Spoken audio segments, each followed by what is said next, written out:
సదాశివసమారంభాం వ్యాసశంకరమధ్యమాం అస్మదాచార్యపర్యంతాం వందే గురుపరంపరాం.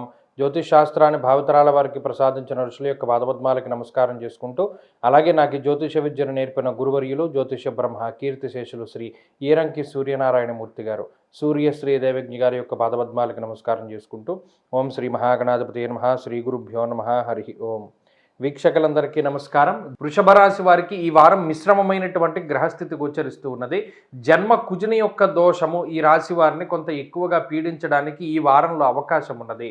ప్రత్యేకించి జ్వరం ఖడ్గవ్రణం చైవహ అన్నారు. అంటే ఇక్కడ జన్మ రాశి యందు కుజుడు ఉంటే యక్ష రాక్షస పీడితం.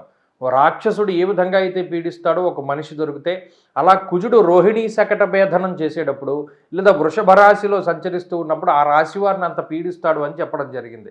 అప్పుడు చాలా జాగ్రత్తగా వ్యవహరించాలి. ఆరోగ్యం పట్ల చాలా జాగ్రత్తగా ఉండాలి.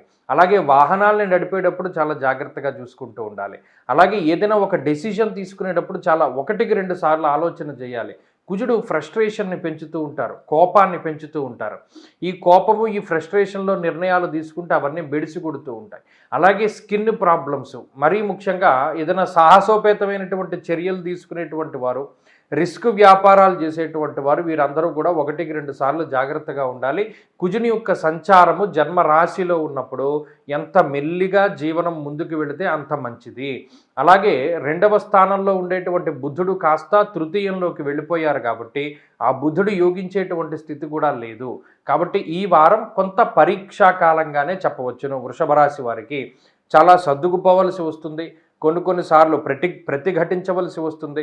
కొన్నిసార్లు కోపం పెరిగిపోతూ ఉంటుంది. అన్ని అసహనము అసంతృప్తితో ఉన్నటువంటి విషయాలు కనబడుతూ ఉంటాయి. అయినప్పటికీ ఇక్కడ ప్రధానమైనటువంటి బలం శనేశ్వరుడు. మీ జన్మ రాశి మీద, అందున కుజుడు మీద శని దృష్టి పడుతోంది కాబట్టి ఎక్కడికెక్కడ కొన్ని సమస్యల నుండి ఉపశమనాన్ని పొందుతూనే ఉంటారు. ఎప్పుడు ఉపాయాన్నే నమ్ముకోండి, కోపాన్ని పక్కన పెట్టండి, మంచి ఫలితాలు సంప్రాప్తమవుతాయి. ఈ రాశివారి ఈ వారం మరింత అనుకూలమైనటువంటి ఫలితాన్ని సాధించడానికై కుజగ్రహ దోష నివారణ కోసమై ప్రతిరోజు సుబ్రహ్మణ్య అష్టోత్తరాన్ని చదువుతూ ఉండడం చెప్పదగినటువంటి సూచన. ఈ వారంలో కలిసి వచ్చేటువంటి రోజు గురువారంగా చెప్పవచ్చును. అదృష్ట సంఖ్య 2, అదృష్ట వర్ణము పసుపు. తదుపరి మిథున రాశి.